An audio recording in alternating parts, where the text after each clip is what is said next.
In today's video, I'm going to teach you how to change workflows and issue statuses in a team-managed project in Jira Cloud. This is a straightforward process, and you won't need any coding skills to get it done. We're going to dive right in and make your Jira experience even more effective and tailored to your project's needs.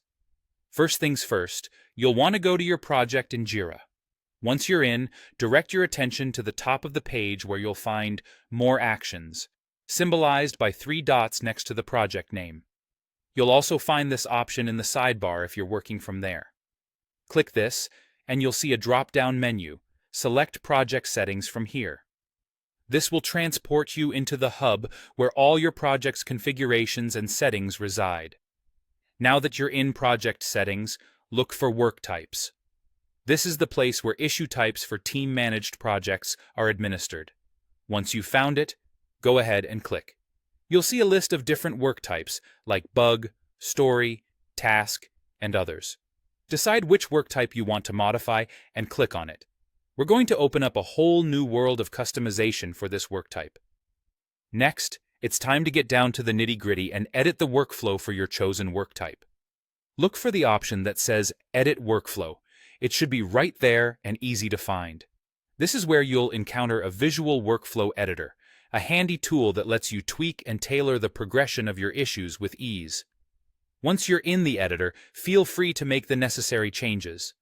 Whether you want to add, remove, or change statuses, this is your sandbox. Take the time you need to adjust the workflow to fit your team's unique process.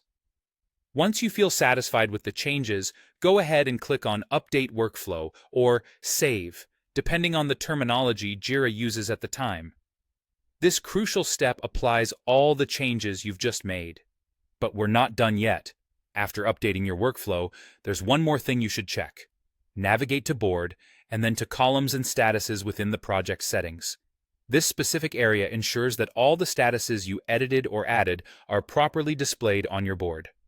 Sometimes when a new status is introduced, it might not automatically appear on the board. Make sure to assign any new statuses to their proper columns to keep your board organized and intuitive. And that's it. By following these steps, you've successfully managed to change workflows and issue statuses in a team-managed project in Jira Cloud.